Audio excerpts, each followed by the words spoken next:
ఓం నమ శివాయ. శ్రీమాత్రే నమ. ఓం శ్రీ సాయిరాం. అందరికీ నమస్కారం అండి. రాశి వారికి డిసెంబర్ 13, 14, 15 తేదీల్లో మీకు జరిగేది తెలిస్తే మీరు ఖచ్చితంగా ఆశ్చర్యపోతారు. ఏ పుణ్యం చేశారో తెలియదు, కానీ మీకు ఒకేసారి 23 ఏళ్ల పాటు రాజయోగం అనేది పట్టబోతుంది.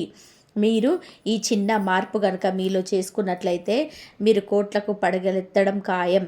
కాబట్టి ఈ రాశివారు ఎన్ని పనుల్లో ఉన్నా సరే మీరు ఈ వీడియోని ఎక్కడ కూడా స్కిప్ చేయకుండా చివరి వరకు విని వీడియోకి ఒక లైక్ ఇచ్చి సపోర్ట్ చేయండి. ఎందుకంటే మరికొంతమందికి ఈ రాశి వాళ్ళకి చేరడం కోసం. అలాగే కామెంట్ బాక్స్లో ఓం శ్రీ ధనలక్ష్మీదేవి నమః అని చెప్పి కామెంట్ చేయడం వలన ఆ ధనలక్ష్మీదేవి యొక్క ఆశీస్సులతో మీరెప్పుడు కూడా ఆరోగ్యాలతో అష్టైశ్వర్యాలతో తులతూగుతారు. అలాగే మీ చిన్న చిన్న పరిహారాలు కూడా చేసుకోవడం వలన మీ మీద ఉన్నటువంటి నరదిష్టి, నరుగులు, ఏడ్పులు మీ పనికి అంటే గ్రహాలు మీ వ్యతిరేకంగా ఉన్నవి కూడా అనుకూలంగా మారడం కోసం, ఉన్న అడ్డంకులని తొలగిపోవడం కోసం ఈ పరిహారాలు కూడా మీకు చాలా బాగా ఉపయోగపడతాయి. కాబట్టి ఈ రాశి వారికి ఈ వీడియో అనేది 100% అనుకూలంగా ఉంటుంది. కాబట్టి మీరు పూర్తిగా ఎక్కడ కూడా స్కిప్ చేయకుండా చివరి వరకు వినండి. ఈ రాశి వారి మీకు అన్నీ కూడా కలిసి వస్తాయి. మీకు మీ యొక్క జీవితంలో ఉన్నటువంటి మార్పులన్నిటివి చోటు చేసుకున్నాయి. గతంలో చాలా సంతోషంగా ఉండేవాళ్ళు ఈ రాశివారు. అంటే వీరికంటూ కూడా చాలా వరకు కూడా ఆలోచన అనేది అనుకూలంగా ఉండడం ఇలా ఉండేది. కానీ ఇప్పుడు ఏంటంటే ప్రతి చిన్న దానికి కూడా ఎక్కువగా ఆలోచించడం, ప్రతి దాన్ని కూడా అతి ఆలోచన, కంగారు పడిపోవడము, భయపడిపోవడము, చిన్న చిన్న విషయాలకి కూడా చాలా సీరియస్గా ఏంటో కొంపలు మునిగిపోతున్నట్టుగా ఆలోచించడం, ఇలా ఏంటంటే వీరికి అతి ఆలోచన, అతిగా భయపడము, అతిగా కంగారు పడటము, అతిగా టెన్షన్ పడటము, మానసిక ఒత్తిడి, ప్రశాంతత లేకపోవడం, ఇలాంటివన్నీ కూడా పెరిగిపోయాయి అన్నమాట. ఈ రాశి వారికి ఇందాక చెప్పుకున్నట్లుగా మానసిక ఒత్తిడి, ఏలినాటి శని ప్రభావం వలన బాగా ఎక్కువవుతుందండి.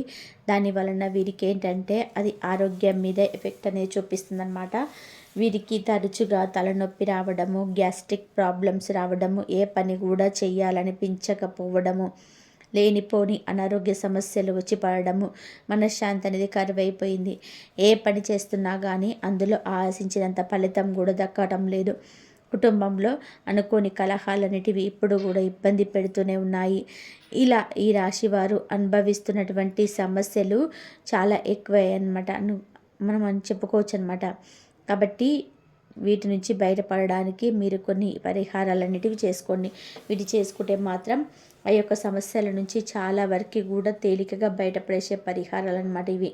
అవి మనం మధ్యలో తెలుసుకుందాము. అయితే ఈ రాశి వారిని కనుక మనము వ్యక్తిగతంగా చూసుకున్నట్లయితే వీరు చాలా అంటే చాలా మంచివారు. అలాగే జాతకపరంగా చాలా అదృష్టవంతులు, తెలివైనటువంటి వారు, పట్టుదల కలిగినటువంటి వ్యక్తులు, ఎవరి కింద కూడా తల వంచని వ్యక్తిత్వము, ముక్కుసూటితనము వీరి యొక్క గొప్పతనం అని చెప్పుకోవచ్చు అనమాట. అంటే ఒకరి కింద బ్రతకడం ఏమాత్రం కూడా వీరికి ఇష్టం ఉండదు. ఒకరి సలహా తీసుకోవడం కూడా వీరికి ఏమాత్రం కూడా నచ్చదు. వీరు చేయాలనుకున్నది వీరు చేసుకుంటూ వెళ్ళిపోతారు. కాకపోతే అంటే ఎవరైనా ఏదైనా అన్నా చేసినా కూడా మాట్లాడాల్సినటువంటి టైంలో మాట్లాడకుండా సైలెంట్గా ఉంటారు. తర్వాత మాట్లాడదామని చెప్పేసి అనుకుంటూ ఉంటారనమాట. దాని వలన మీరు ఏంటంటే ఎదుటివారు వీరు దేనికి చేత కాని వాళ్ళు, అంటే వీరు తప్పు చేశారు కాబట్టి సైలెంట్గా ఉంటున్నారు అని చెప్పేసి అనుకునే అవకాశం ఉంది. కాబట్టి చాలా ఎక్కువగా ఉంటూ ఉంటాయి అన్నమాట. ఈ రాశి వారి యొక్క లైఫ్ స్టైల్ అనేటిది కొంచెం సాఫీగానే ముందుకు వెళ్ళిపోతూ ఉంటుంది. అయితే వీరికి ఏంటంటే ఈ 3 రోజులు వచ్చేటప్పటికి సంతోషం కన్నా కూడా బాధ ఎక్కువగా కనిపిస్తూ ఉంటుందన్నమాట. అయితే ఈ బాధను ఏంటంటే ఈ బాధ మీకు జీవితాంతం కూడా సంతోషాన్ని ఇచ్చేటువంటి ఒక బాధ అన్నమాట. కాబట్టి జీవితంలో మనం ఎప్పుడైనా సరే పైకి లేవాలి అంటే కింద పడాల్సిందే, గెలవాలి అంటే ఓడిపోవాల్సిందే. అలాగే కొంత బాధ అనేది మనము కొంత చూస్తే తప్ప మనకు సంతోషం విలువ తెలియదు. సంతోషంగా బ్రతకాలన్న మార్పు అనేది మనలో కలగదన్నమాట. అలాగే ఇప్పుడు వీళ్ళు ఈ రాశి వాళ్ళు కూడా ఆ యొక్క సంతోషం విలువ తెలియడానికే ఈ ప్రాబ్లమ్స్ అనేటివి. అంటే మీరు మానసికంగా ఎంత నలిగితే, అదే అంటారు చూడండి, సీతాకొక చిలుక, అది సీతాకొక చిలుకగా మారడానికి గొంగళ పురుగు దగ్గర నుంచి ఎన్ని దశలు మారుతాయో, అది ఎంత నరకం అనుభవిస్తుందో, అదంతా అనుభవించి వచ్చిన తర్వాత అంటే సీతాకొక చిలుకగా రంగులుగా ఒక గొప్ప స్థితికి మారుతుందన్నమాట. ఒక అందమైనటువంటి రూపాన్ని దాల్చుతుంది. అలాగే ఈ రాశి వారు కూడా ఏంటంటే, మీరు ఎంత నలిగితే అంత వెలుగు. ఎప్పుడైనా సరే బాధలు పడకూడదు అనుకోకూడదండి, బాధలు పడాలి. ఎంత పడితే అంత వెలిగిపోతాం, అంత పైకి లేస్తాము. అలాగా ఏదైనా సరే కింద పడే కొద్దీ పైకి లేవడం అనేది తెలుస్తుందన్నమాట. అలా జీవితంలో మనం ఏంటంటే గొప్ప స్థాయికి రావాలి అంటే అవమానాలు కూడా పడాల్సిందే, బాధలు పడాల్సిందే, మనతో మనం కూడా పోరాడుకోవాల్సిందే. అలా ఈ రాశి వారు కూడా జరుగుతుందని చెప్పుకోవచ్చు. మీరేంటంటే ఇన్నాళ్ళ నుంచి కూడా మీ కుటుంబంలో కొన్ని మానసిక సమస్యలు, భార్యాభర్తల మధ్య కొన్ని చిన్న గొడవలు, అవి ప్రేమ లేక వచ్చే గొడవలు కాదండి. ప్రేమలు ఖచ్చితంగా ఉంటాయి భార్యాభర్తల మధ్య, కానీ గొడవలు అనేటివి ఎక్కువ జరుగుతూ ఉంటాయి అన్నమాట. ఏంటంటే మీకు మనశ్శాంతి అనేది ఉండదు. కాబట్టి మీరేం చేస్తారు అంటే అర్జెంటుగా మీరు ఉండేటువంటి ఇల్లు మారే ప్రయత్నం అనేది చేయండి.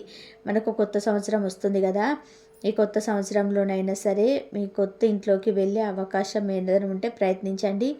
లేకపోతే ఆ ఇంట్లోనైనా సరే, అందరికీ అలా కుదరదు కాబట్టి మీరేంటంటే కాస్త ఉండే ఇంట్లో వాస్తు దోషాలు ఏమైనా ఉంటే అవన్నీ కూడా కాస్త ఎవరైనా పంతులకు చూపించుకొని, లేదంటే మీ జాతకం ప్రకారం ఒక అటు ఇటు వాస్తు దోషాలు అనుసరించి చేసుకున్నట్లయితే మీకు ఆ ఇల్లు అనేది అనుకూలిస్తుందన్నమాట. ఇప్పుడు ఏంటంటే ఇల్లు మీకు అనుకూలించట్లేదు, దాని వలన కుటుంబంలో గొడవలు ఎక్కువగా రావడము, ఈ రకంగా మానసిక ఒత్తిడి ఎక్కువ అవ్వడము, పిల్లలు ఏంటంటే మీకు చెప్పిన మాట వినకపోవడం కావచ్చు, ఆలోచనలు ఆయుధాలు పడడం. అంటే ఏదన్నా ఈ పని ఇవాళ చేద్దాం అనుకుంటే ఇవాళ వాళ్ళకి అసలు రేపు చేద్దాంలే, తర్వాత చేద్దాంలే, ఎల్లుండి చేద్దాంలే, ఒక గంటకు చేద్దాంలే అని చెప్పి అనుకుంటూ ఉంటారు చూడండి. అవేంటంటే ఇల్లు అనుకూలించకపోవడం. అలాగే పక్కన ఈ తోటి కోడళ్ళు అవ్వచ్చు, అత్తలు అవ్వచ్చు, ఆడపడుచులు అవ్వచ్చు, వీళ్ళ యొక్క ఏడుపులు కావచ్చు, ఇలాంటివన్నీ కూడా మీ మీద ఎక్కువగా ఎఫెక్ట్ అనేవి చూపిస్తున్నాయి. కాబట్టి మీరు ఏంటంటే కాస్త ఇల్లు మారే ప్రయత్నం చేయండి. లేకపోతే ఆ ఇంటి యొక్క వాస్తు దోషాలైనా సరి చేసుకోండి. దాని వలన వీళ్ళ ప్రాబ్లం అయితే ఏమీ లేదు, ఇవన్నీ కూడా తొలగిపోతాయి. మీరు కాస్త ఈ చిన్న మార్పులు చేసుకుంటే మీ భార్యాభర్తల మధ్య గొడవలు తగ్గుతాయి. పిల్లలు కూడా చెప్పిన మాట వింటారు. ఈ మానసిక ఒత్తిడి నుంచి బయటపడతారు. చేసే పనుల్లో కూడా మంచిగా కలుసుబాటు అనేది ఉంటుందన్నమాట. అలాగే ఈ రాశిలో ఉన్నటువంటి ఆడవాళ్ళకి ఏంటంటే కొంచెం పీసీఓడి, గ్యాస్ట్రిక్ ప్రాబ్లమ్స్, గర్భసంచికి ఇన్ఫెక్షన్స్ ప్రాబ్లమ్స్, కళ్ళకు సంబంధించిన ప్రాబ్లమ్స్, అంటే ఏదో బలహీనంగా అనిపిస్తూ ఉండడము, అన్నిటికీ బద్ధకంగా అనిపించటము. అంటే మీకు దగ్గర ఎంత టాలెంట్ ఉంటుందంటే పెద్ద గొప్ప వాళ్ళు కూడా రాని ఆలోచనలు, పెద్ద గొప్ప వాళ్ళకు కూడా కనిపెట్టలేనటువంటి విషయాలు మీరు ఈ రాశివారు చాలా తేలికగా కనిపెట్టేస్తుంటారండి. కాకపోతే ఏంటంటే ఇలా మీ యొక్క గ్రహాలకు వ్యతిరేకంగా కాస్త ఇల్లు అనేది అనుకూలించకపోవడం వలన మీరు ఇలా డిప్రెషన్లోకి వెళ్ళిపోవడము, మేము ఒంటరి వాళ్ళము, మా మీద ప్రేమ చూపించే వాళ్ళు ఎవ్వరూ లేరు అని చెప్పేసి బాధపడడము, నలుగురిలో మాట్లాడలేకపోవడము, ఎక్కడ కూడా తెలివిగా బిహేవ్ చేయలేకపోవడము, ఇలా యాక్టివ్గా ఉండలేకపోవడము, ఇలా ఏంటంటే మీలో మీకు బలహీనత అనేది పెరిగి చాలా వరకు కూడా మీ యొక్క ఆలోచనలన్నీ కూడా డిప్రెషన్గా మారిపోతున్నాయి అన్నమాట. ఇలాగే గనక కొన్నాళ్ళు ఉంటే గనక మీరు తర్వాత ఎంత బాధపడ్డా కూడా ఉపయోగం అనేది ఉండదు. కాబట్టి మీరేంటంటే ఖచ్చితంగా కూడా ఇప్పటి నుంచి అయినా సరే మీ యొక్క ఆలోచన విధానాన్ని మార్చుకోండి. ఆ యొక్క వాస్తు దోషాలు ఇంటికి సంబంధించి ఏదైనా మార్పులు ఉంటే ఖచ్చితంగా కూడా చేసుకుంటే మీకు బాగా కలిసి వస్తుందన్నమాట. అలాగే 23 ఏళ్ల పాటు మీకు తిరుగులేని రాజయోగం అనేది కూడా పడుతుంది. మీకు శని దశ వెళ్ళేటప్పుడు 100% మీకు మంచి చేసి వెళ్తుంది. కాబట్టి ఎట్టి పరిస్థితుల్లో కూడా మీరు ఏలినాటి శనిని అంటే శని భగవానుడి యొక్క వల్ల మీకు ఏదైనా అవుతుందేమో అన్నటువంటి ఆలోచనలు ఏవి కూడా పెట్టుకోకుండా మీరు హ్యాపీగా సంతోషంగా మీరు చెయ్యాలి అనుకున్నటువంటి పనులు మనసులో ఏ అలజడి లేకుండా ప్రశాంతంగా చేసుకోండి. ఎవరు ఎన్ని చెప్పినా కూడా మీరు ఎవరి మాట కూడా నమ్మొద్దు. ముందు ధైర్యంగా ఉండండి. మీరు ధైర్యానికి మించినటువంటి ఆయుధము ఆస్తి ఇంకొకటి లేదన్నమాట. ఏదైనా సరే మనకు రాసి పెట్టి ఉంటే ఉంటుంది, రాయకపోతే ఆ భగవంతుడు మన రాతల్లో రాయకపోతే మనం ఎంత ప్రాకులాడినా కూడా అది మనకు దక్కదు. మన చేతుల్లో ఏమీ లేదు, మనం కేవలం బొమ్మలం మాత్రమే. శివుడు ఆజ్ఞ లేనిదే చీమైన కుట్టదు అంటారే. మరి అలాంటిది మన జీవితంలో జరిగేవన్నీ ఇప్పటి వరకు అంటే మన తల్లిదండ్రుల దగ్గర నుంచి కావచ్చు, కట్టుకునే భార్య భర్తల దగ్గర నుంచి కావచ్చు, గడుపున పుట్టే బిడ్డల దగ్గర నుంచి కావచ్చు, గడిచే ప్రతి క్షణం లైఫ్ కావచ్చు, ఏదైనా ఉందండి. అనుకున్నట్టుగా ఏదుంది, ఎవరికో కొంతమందికి అనుకున్నట్టుగా జరుగుతున్నాయి. కానీ ప్రతి ఒక్కరం చూసుకుంటే నిజానికి అంతా కూడా సర్దుకుపోయి బతకడం తప్ప ఏది ఉండదు. కాబట్టి ధైర్యంగా ఉండండి. ధైర్యంగా ఉంటే ఆ ధైర్యమే మిమ్మల్ని కాపాడుకుంటూ వస్తుంది. ఒకానొక సమయంలో అంటే మీకు ఉదాహరణ చెప్తున్నాను. ఒక రాజు ఉండేవాడంట. ఆ రాజు ఎంతగానో పెద్ద అంటే అతడికి రాజు అంటే ఆస్తి అంతస్తుకి కోటలకి తిరిగే ఉంటుందండి. అలాంటి ఆ రాజుకి ఒకనొక టైంలో గ్రహాలు వ్యతిరేకించి ఆ ఉన్న వాటిలన్నిటిని కూడా కోల్పోయాడు. అన్నిటిని కోల్పోయి అష్టలక్ష్మి ఉంటారు కదా, అష్టలక్ష్మిలో ఒక్కొక్క లక్ష్మి దూరం అయిపోవడం జరిగిందంట. తర్వాత ఇక అంటే అన్ని కోల్పోయినాక కూడా అతనంట బాధపడతలేదంట. ఎక్కడ కూడా డబ్బు పోయినా, బంగారం పోయినా, నగలు పోయినా, ఆభరణాలు పోయినా బాధపడటం లేదు. ఆయన కోరుకుందల్లా ఒకటే, స్వామి నువ్వేదన్నా తీసేసుకో, నా దగ్గర నుంచి ధైర్యలక్ష్మి మాత్రం దూరం చేయకు. మిగిలిన లక్ష్ములందరూ వెళ్ళిపోయినా పర్వాలేదు, కానీ నా ఈ యొక్క ధైర్యలక్ష్మిని మాత్రం నా దగ్గర ఉంచు, అది చాలు. మొత్తం పోయిన వాటికన్నా కూడా రెట్టింపు నేను సంపాదించుకుంటాను అని చెప్పాడంట. అంటే ధైర్యలక్ష్మి యొక్క గొప్పతనం ఏంటో మీరు ఒక్కసారి ఆలోచించండి. ఇలా ఈ రాశివారు ఏంటంటే మీకు ఏదైతే అంటే కొంచెం నెగిటివ్గా మిమ్మల్ని కంగారు పెట్టే మనుషులు, కంగారు పెట్టే మాటలు ఏవైతే ఉంటాయో వాటన్నిటిని గురించి కూడా ముందుగా దూరంగా ఉండండి. ఎవరండి మీకన్నా పెద్దగా తెలిసిన వాళ్ళు, మీ మనసు కన్నా పెద్ద గురువు ఎవరైనా ఉంటారా ఒకసారి చెప్పి ఆలోచించుకోండి. కాబట్టి మీ మనసు చెప్పే ప్రతి మంచి మాట మీకు అన్ని హెచ్చరికలు మీ మనసు చెప్తూనే ఉంటుంది. అలా మీ మనసు చెప్పినట్టు చేయండి, మీకు తిరగనేది ఉండదు. మీరు ఏం చేస్తారు అంటే సోమవారాలు శివుడికి అభిషేకం చేసుకోండి. శివుడి అభిషేకంతో వీళ్ళ కొత్త మార్పులు మీకున్నటువంటి దోషాలన్నీ కూడా పూర్తిగా తొలగిపోతాయి. మీకు దగ్గరలో శివాలయం ఉంటే శివాలయానికి వెళ్ళండి. లేకపోతే మీ ఇంట్లో ఒక చిన్న శివలింగం ఉన్నా సరే, అయితే 3 అంగుళాల కన్నా కూడా చిన్నగా ఉండాలి సైజ్ అనేది శివలింగము. అంటే మీకు అర్థం అవ్వాలి అంటే మన బొటన వేలు కన్నా కూడా కొంచెం తక్కువ సైజులో ఉన్నటువంటి శివలింగాన్ని ఇంట్లో పెట్టుకోవచ్చు. చక్కగా ఆ శివలింగానికి మీరేంటంటే ఇంట్లో పాలతో అభిషేకం చేసుకోవచ్చు, పంచామృతాలతో అభిషేకం చేసుకోవచ్చు. ఏమీ లేకపోతే కనీసం నీటితోనైనా సరే అభిషేకం అనేది చేసుకోవచ్చు, విభూతితోటి అభిషేకం చేసుకోవచ్చు. ఇలా మీరు చక్కగా ఆ తేనెతో కానీ ఇంట్లో మీకు ఏది అందుబాటులో ఉంటే అలా గంధము, చెరుకు రసము, పంచదార, ఇంకా మీ ఓపిక అండి. అలా మీరు గనక అభిషేకం గనక శివలింగానికి చేసుకున్నట్లయితే ఆ తండ్రి పొంగిపోయి మీ యొక్క అభిషేకం, మీ యొక్క కోరిక ఏదైతే ఉంటుందో ఆ కోరిక తప్పకుండా నెరవేరుతుంది. మీ యొక్క కోరికను చెప్పుకుంటూ మాకంత సంతోషంగా ఉండాలి, మా ఒంట్లో ఉన్నటువంటి నెగిటివ్ ఆలోచనలన్నీ కూడా పూర్తిగా తొలగిపోవాలి, మాకు ఆరోగ్యము, ఆనందము, సంతోషము, సంపద, మంచిగా ప్రశాంతమైన నిద్ర పట్టాలి, పిల్లలకు సంబంధించి మంచి భవిష్యత్తు ఉండాలి, హెల్త్ పరంగా మాకు ఎలాంటి సమస్యలు ఉండకూడదు, భార్య భర్తలు మాకు అనుకూలంగా ఉండాలి. ఇలా మీరు చక్కగా చేసుకోవడం వలన ఇవన్నీ కూడా మీకు చక్కగా అనుకూలిస్తాయన్నమాట. అలాగే మీరు ఆరోగ్య విషయంలో అంటే మంచి ఫుడ్ తీసుకోవాలన్నమాట. అంటే నూనె వస్తువులు, జంక్ ఫుడ్స్ ఇలాంటివి ఎక్కువగా తినకూడదు. బయట ఫుడ్లు తగ్గించేసేయాలి. అలాగే చక్కగా కాయలు, వెజిటేబుల్స్, ఫ్రూట్సు ఇలాంటివి ఏదైనా కూడా ఇంట్లో చేసినటువంటి వంటకాలను తినాలి. చక్కగా టైంకి పడుకోండి. రోజు ఒక గంట సేపు యోగా కానీ, చిన్న చిన్న ఎక్సర్సైజులు కానీ, వాకింగ్ కానీ, లేదా జాగింగ్ కానీ, జిమ్‌కి వెళ్ళడం కానీ ఇలా మీ ఇష్టమండి. కనీసం ఒక గంట సేపు అయినా సరే మీరు రోజు మొత్తం మనకి 24 గంటల టైం ఉంటుంది. 24 గంటల్లో మీ యొక్క ఆరోగ్యం కోసం ఒక గంట మీరు కేటాయించినట్లయితే మీకు మంచిగా హెల్త్ అనేది బాగుంటుంది. కంటి నిండా హ్యాపీగా 8 గంటలు నిద్ర కూడా పడుతుందన్నమాట. కాబట్టి ఈ అనారోగ్య సమస్యలు, మానసిక ఒత్తిడి ఇవన్నీ కూడా పూర్తిగా తొలగిపోతాయి. మీ బాడీ అంతా సెట్ అయిపోతుంది.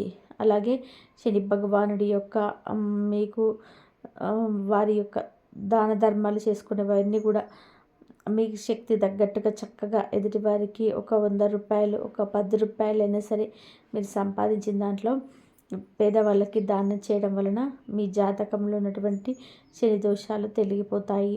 అలాగే ప్రతి నెలలో కూడా ఇద్దరికి భోజనం పెట్టే ప్రయత్నం చేయండి. గోమాత సేవ చేయండి. గోమాతను పూజిస్తే ముక్కోటి దేవతల యొక్క ఆశీర్వాదం అనేది కలుగుతుంది. అలాగే కాలభైరవుడికి అంటే మనకు వీధిలో కుక్కలు ఉంటాయి కదండి, ఆ కుక్కలకు భోజనాన్ని చక్కగా పెట్టడం వలన, లేదంటే ఒక బిస్కెట్, ఒక బ్రెడ్ ముక్క ఇలాంటివి ఏదైనా పెట్టడం వలన ఏంటంటే కాలభైరవుడి యొక్క అనుగ్రహం, యముని యొక్క ఆశీర్వాదం కూడా కలుగుతుంది. ఇంకా కాకి శని భగవానుడి యొక్క వాహనం కాబట్టి కాకికి మీరు కనీసం వారంలో ఒక్కరోజు, కనీసం శనివారం రోజైనా మీరు భోజనం చేసేటప్పుడు ఒక ముద్ద అన్నాన్ని మీరు కాకికి పెట్టినట్లయితే శని భగవానుడి యొక్క అనుగ్రహం, పితృదోషాలు, పితృశాపాలు, మీ జాతకంలో ఉన్నటువంటి ఏలినాటి సమస్యలు, శని దోషాలు ఇవన్నీ కూడా పూర్తిగా తొలగిపోతాయి. కాబట్టి ఇలాంటి చిన్న చిన్న పరిహారాలు అనేటివి మీరు చేయటం వలన మీకు అంటే నరదిష్టి కావచ్చు, ఏలినాటి శని కావచ్చు, ఇలాంటివన్నీ కూడా తొలగిపోయి మీకంతా కూడా అనుకూలంగా మారుతుంది. అలాగే నవగ్రహాల చుట్టూ 3 ప్రదక్షిణాలు చేసి శనీశ్వరుడికి తైలాభిషేకం చేసి శనీశ్వరుడి దగ్గర నైవేద్యంగా నువ్వులు బెల్లాన్ని కలిపి లేదా నువ్వులు ఉండలు కానీ పెట్టడం వలన, నువ్వుల నుండితో దీపారాధన చేయడం వలన మీకు శని దోషాలు పూర్తిగా తొలగిపోతాయి. అలాగే ఇంట్లో నిత్యం కూడా దీపారాధన చేసుకోండి. వ్యాపార స్థలంలో కానీ, లేదంటే మీరు చేసే ఏదైనా వృత్తి, విద్య, వ్యాపారం ఏదైనా కానివ్వండి, అక్కడ కూడా ఒక దీపాన్ని వెలిగించుకోండి. అమావాస్య వస్తుంది కదా, ఈ అమావాస్య రోజుల్లో, ఈ అమావాస్య తిథుల్లో మీరు ఏం చేస్తారంటే నిమ్మకాయతో చిన్న పరిహారం అనేది చేసుకోండి. నిమ్మకాయని ఏంటంటే నిలువుగా 4 భాగాలుగా చీల్చి ఆ నిమ్మకాయల పసుపు, కుంకుమ అనేది పెట్టండి. అలాగే ఆరతి కర్పూరం అనేది వెలిగించి సాయంత్రం పూట మీ ఇంటి యొక్క గుమ్మం ముందు ఆ కర్పూరం, నిమ్మకాయల కర్పూరం పెడతారు కదండి, అది వెలిగించి చక్కగా నిమ్మకాయలతో దిష్టి తీసేయండి.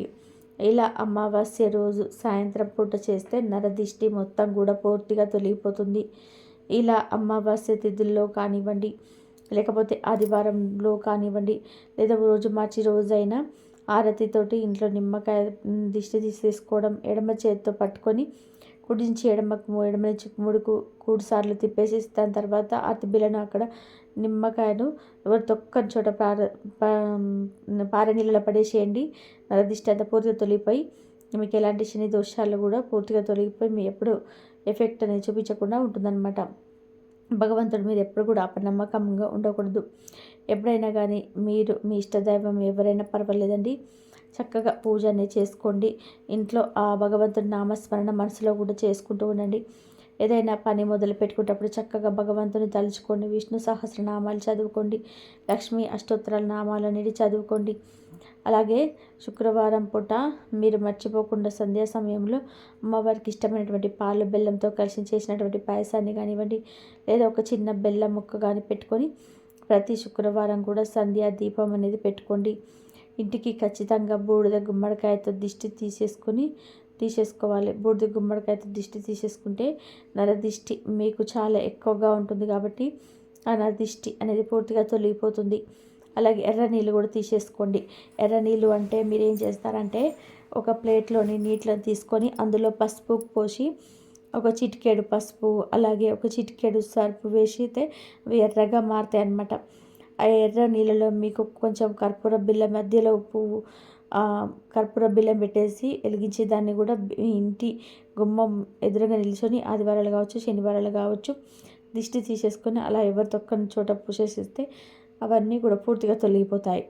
అలాగే శనివారం రోజున వెంకటేశ్వర స్వామి గుడికి వెళ్ళి చక్కగా తులసి మాలను సమర్పించి గోమాతకు సేవ చేసుకున్నా కూడా మీకు అంతా బాగుంటుందన్నమాట. ఈ 3 రోజుల్లో మీకు కుదిరితే ఈ పరిహారాలు పాటించండి. దీనివల్ల మానసిక ఒత్తిడి మీకు కాస్త అటు ఇటుగా ఉన్నా కూడా మనం చెప్పినట్టు ఇంట్లో పూజ చేసుకోవడం, గోమాతకు సేవ చేసుకోవడము, ఇలా దగ్గరలో ఉన్నటువంటి వెంకటేశ్వర స్వామి దేవాలయానికి వెళ్ళడము, శివుడికి పూజ చేసుకోవడము, ఈ 4 రోజులు కావచ్చు, లేదంటే ఈ వారంలో కావచ్చు ఇలా చేసుకోండి. మీకు ఇవన్నీ కూడా మీరు చేసుకుంటే చిన్న చిన్నవే అనుకోవద్దు. 23 ఏళ్ళ తర్వాత మీకు తిరుగులేని రాజయోగం పడుతుంది. ఎందుకంటే మీకు శని దోషాలున్నాయి. ఇవన్నీ కూడా చేస్తే అవన్నీ తొలగిపోతాయి అన్నమాట. ఈ 4 రోజుల్లో మీకు అంతా నెంబర్ 1గా ఉంటుంది. ఇది చేస్తే 23 ఏళ్ల పాటు నెంబర్ 1గా ఉంటుందన్నమాట. కాబట్టి మీరు ఏ పని చేసినా అడ్డపడడానికి ప్రయత్నించిన వారు ఇప్పుడు మీకు దూరం అవుతారు. మీపై చూపిన ఈర్ష్య, అనవసరమైన మాటలు, ద్వేషాలు, కుట్రలు ఇవన్నీ కూడా శక్తి లేని స్థితిలోకి వెళ్తాయి. దైవశక్తి మీ పక్కన నిలబడితే శత్రువుల శక్తి ఎంతైనా సరే తగ్గిపోతుంది. మీరు చెప్పని మాటలు మీపై రాసినవారు, మీరు చెయ్యని పనులకు మీరు కారణమని చెప్పినవారు, మీరు ఎదగకూడదని కోరుకునేవారు ఇప్పుడు మీ ఎదుగుదలను తమ కళ్ళతో చూడాల్సింది. మీరు ఎవరికి చెడు చేయకుండా ముందుకు వెళ్ళే వ్యక్తులు. ఈ గుణాన్ని దైవం ఇప్పుడు గౌరవిస్తుంది. శత్రువులు వెనకడుగు వేస్తారు. మీ మంచిని అడ్డుకున్న పరిస్థితులు కలిగిపోతుంది. మీ పేరు మీద వచ్చిన చిన్న చిన్న అపార్థాలు కూడా తొలగిపోతాయి. ఇది మీకు రక్షణ చుట్టూ ఏర్పడే కాలం.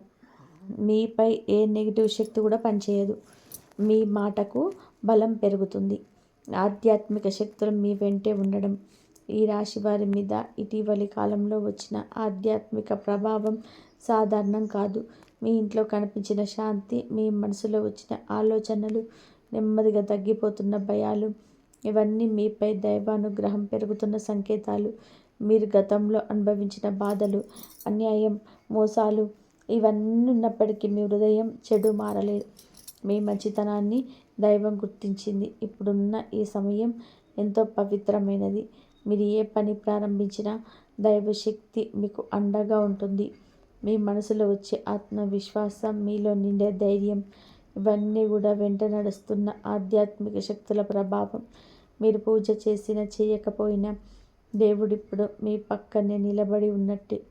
ఇంటి వాతావరణంలో చోటు చేసుకునే చిన్న మార్పులు కూడా ఈ శక్తి పని. మీరు చెప్పే మాటలు వెన్నెల్లా మృదువుగాను, కఠిన పరిస్థితులలోనూ లైట్నింగ్ లాగా బలంగా మారుతాయి. ఇది మీ ఆత్మశక్తి పెరుగుతున్న సంకేతం. ఈ కాలంలో మీ మనసులో వచ్చే మంచి ఆలోచనలను తప్పకుండా అనుసరించాలి. ఎందుకంటే అవి యాదృచ్ఛికం కాదు. అవి దైవం మీకు దారి చూపుతున్న సూచనలు. మీకు రహస్యమైన సందేశం అయితే మీకు ప్రపంచంలో కొన్ని మాటలు జీవితాన్ని పూర్తిగా మార్చేసే వేళకు అలాంటి ఒక మాటను మీకు మీ చెవిన పడుతుంది. ఈ వ్యక్తి మీకు మంచి చేస్తాడు. అతను చెప్పే మాట కూడా సాధారణం కాదు. మీకు చాలా కాలంగా మిమ్మల్ని మీరు చిన్న చూపు చూశారు. మీ సామర్థ్యం ఉన్న మీరు నమ్మే ధైర్యం తగ్గింది. మీ హృదయంలో దానికి ఉన్న ఆత్మవిశ్వాసాన్ని మీరు కోల్పే వాక్యం ఈ వ్యక్తి చెప్పే మాట. అతడు చెప్పే సందేశం మీ గతాన్ని దాచిపెట్టమని కాదు, దాన్ని ఒక శక్తిగా మార్చుకోవాలని సూచిస్తుంది. అతను చెప్పే మాట మీకు ఒక వెలుగు చూపుతుంది. మీకు తెలియని బలం అతని మాటల ద్వారా బయటపడుతుంది. ఈ వ్యక్తి మీ జీవితంలోకి దైవ సంకల్పంతో వచ్చినవారు. మీరు సంవత్సరాలుగా వెతుకుతున్న దాన్ని అతను గుర్తు చేస్తాడు. మీరు ఎప్పటి నుంచో చేయాలనుకున్న పని, కానీ భయంతో వదిలేసిన పని మళ్ళీ మీ ముందుకు వస్తుంది. అతడి మాట మీరు ముందుకు నడిపే శక్తి. మీ జీవిత మార్పు కోసం దైవం పంపించేవారు ఎప్పుడు ఇలా అప్రతీక్షితంగా వస్తారు. ఇలాంటి వ్యక్తులు కూడా అలాంటి వారు ఒకరు. మీ భవిష్యత్తులో 100% మారేస్తారు. డిసెంబర్ 13 నుంచి జరిగే ఈ సంఘటనలు మీ భవిష్యత్తుకు పునాదులు వేస్తాయి. ఈ రాశి వారు ఇప్పటి వరకు నడిచిన దారి కఠినమైనదైనా ఇకపై మీరు నడవాల్సిన దారి ఆశీర్వాదాలతో నిండి ఉంటుంది. మీ భవిష్యత్తులో అతిపెద్ద మార్పు మీరు చేసే ఆలోచనలో ఉంటుంది. భయం తగ్గిపోతుంది, ధైర్యం మేల్కొంటుంది, నిర్ణయాల్లో స్థిరత్వం పెరుగుతుంది. ఇంకా ఆర్థికంగా మీ వెనకంజ వేయరు. మీ పనికి వచ్చిన అడ్డంకులన్నీ తొలగిపోతాయి. మీ పేరు, మీ ప్రతిష్ట పెరుగుతుంది. సంబంధంలోనే మీరు సాఫీగా ముందుకు సాగుతారు. సంబంధాలు తిరిగి బలోపేతమవుతాయి. కొత్త పరిచయాలు మీ భవిష్యత్తు దిశను మార్చే అవకాశములున్నాయి. విదేశీ అవకాశాలు కూడా చాలా బలపడతాయి. వ్యాపారం చేస్తుంటే అది అభివృద్ధి దిశగా పరుగులు పెడుతుంది. ఉద్యోగం కోరుతున్న వారికి అద్భుతమైన అవకాశాలు దర్శనమిస్తాయి. మీరు చేసే ప్రతి అడుగుకు దైవం మద్దతు ఉంటుంది. ఈ మార్పుకు మీ గతం చేసిన కష్టమే మూలం. మీ భవిష్యత్తు మీ ఇప్పుడు వెలుగులో నడిచే దశలోకి అడుగు పెడుతుంది. ఈ శక్తి మీ ఇంట్లో ఎంతకాలం స్థిరపడుతుంది? మీ ఇంట్లోకి వచ్చిన ఈ శక్తి తాత్కాలికం కాదు. ఇది వరుసగా 22 రోజులకు పైగా మీ ఇంట్లో నిలిచే శుభశక్తి. ఈ కాలమంతా కూడా మీ ఇంట్లో శాంతి, ధైర్యం, స్పష్టత, నమ్మకం, సానుకూల భావనలు పెరుగుతూనే ఉంటాయి. ఈ 22 రోజుల పాటు మీరు అనుభవించే ప్రతి మార్పు మీ భవిష్యత్తు బలపడేందుకు తోడ్పడుతుంది. ఆశ్చర్యకరమైన విషయాలు కనిపించవచ్చు ఇంట్లో. ఆ నిశ్శబ్దం భయం కాదు, అది శక్తి స్థిరపడిన సంకేతం. ఈ కాలంలో మీ ఆలోచనలు వచ్చే మార్పులను నిర్లక్ష్యం చేయకండి. అవి దైవ దిశ. ఈ హృదయం చెప్పే మాటలు వినాలి. అదే మీకు సరైన మార్గం చూపుతుంది. మీ ఇంట్లో ఉన్న వారిలో ప్రవర్తన మార్పు కనిపించవచ్చు. కొంతమంది సానుకూలంగా ప్రవర్తిస్తారు, కొంతమంది మీపై ఆధారపడతారు. ఇది మీ శక్తి పెరిగిన సూచన. ఈ కాలంలో చేయబోయే పనులు, నిర్ణయాలు, సంబంధాలు అన్నీ భవిష్యత్తులో మీకు ఎంతో శుభాన్ని తెస్తాయి. మొత్తం జీవిత మార్పు, తుది భవిష్యత్ వాణి. ఈ రాశి వారికి ఈ 4 రోజుల కాలం కేవలం రాశిఫలం కాదు, ఇది ఒక జీవితం మారే మార్గసంధి. చాలామంది జీవితంలో పూర్తి మార్పు ఒక్కసారిగా జరగదు, కానీ ఈ రాశి వారికి ఈ కాలం చాలా కీలకం. మీరు అనుకున్న దానికంటే పెద్ద మార్పు దైవం మీకు ఇవ్వబోతుంది. ఎన్నేళ్లుగా మీరు ఎదుర్కొన్న బాధలు, అన్యాయం, నష్టాలు, ఒంటరితనం ఇవన్నీ కూడా మీకు ఒక పాఠం. ఇప్పుడు ఆ పాఠం ముగిసింది. ఇప్పుడు పురస్కారం ప్రారంభమవుతుంది. మీ జీవితంలో ఉండాల్సిన వారు మీ వద్దే ఉండిపోతారు. వెళ్ళాల్సిన వారు స్వయంగా దూరం అవుతారు. మీ ప్రతిభను ప్రపంచం గుర్తిస్తుంది. మీ హృదయం శాంతిని పొందుతుంది. మీ ఆర్థికం స్థిరపడుతుంది. మీ సంబంధాలు మెరుగుపడతాయి. ఇప్పుడు మీరు అడుగు పెడుతున్న దారి సాధారణమైన దారి కాదు, ఇది విధిరాది. ఇప్పుడు దైవం మీతో నడిచే దారి. ప్రతి మనిషికి ఒక సమయం ఉంటుంది. ఆ సమయం వచ్చినప్పుడు ఎవరు ఆపలేరు. ఈ రాశి వారికి ఆ సమయం ఇప్పుడు వచ్చింది. ఈ రాశి వారి ప్రయాణం సులభం కాదు. మీరు పడిన కష్టాలు ఎవరు చూడకపోయినా, మీ నిశ్శబ్ద వెనుక దాగి ఉన్న బాధలు దైవం మాత్రమే అర్థం చేసుకొని, మీ 3 రోజులలో జరిగే ప్రతి మార్పు మీ జీవితాన్ని ఒక కొత్త దారిలో నడిపిస్తుంది. మీ ఇంట్లో నిలిచిన ఆ పవిత్ర శక్తి మీ ముందున్న చీకటిని తొలగిస్తుంది. ఈ వీడియోలో మీరు విన్న ప్రతి వాక్యం మీ ఆత్మకు శక్తి ఇచ్చే సందేశం. మీరు ఇప్పుడు నడవబోయే దారి మీ గతంతో పోల్చలేనంత ప్రకాశవంతం. జీవితంలో ఎంత కష్టమైన రోజులు వచ్చినా మీరు ఒంటరిగా లేరు. దైవం మీ పక్కన నడుస్తుంది. మీ ఆశలు మళ్ళీ వెలిగించే శక్తి ఇప్పటికీ మీ ఇంట్లో ప్రవేశించింది. ఇది కేవలం రాశి ఫలం కాదు, ఇది మీకు రాబోయే కొత్త జీవితానికి దేవుడే రాసిన పాఠం. నమ్మకం ఉంచండి, ధైర్యంగా ముందుకు సాగండి. మీ అడుగులు ఇవాళ ఎక్కడున్నాయో చూడండి, కానీ రేపు మీరు నిలబడే స్థానం మీ ఊహ కన్నా గొప్పది. మీకు దైవం చెప్పే ఒకే సందేశం: మీరు పడిన బాధ వృధా కాదు. ఇప్పుడు మీరు పొందబోయే ఆశీర్వాదం అదే బాధకు ప్రతిఫలం. దేవి మీకు దుర్గామాత దయతో దృష్టి వేయాలి. మీ కుటుంబానికి శాంతి, ఆర్థికంగా వృద్ధి, మనసుకు బలం, పనులకు సాఫల్యం సిద్ధించాలని కోరుకుంటున్నాను. ఓం దుమ్ దుర్గాయే నమః. ఓం దుమ్ దుర్గాయ నమః. ఓం నమః శివాయ. శ్రీమాత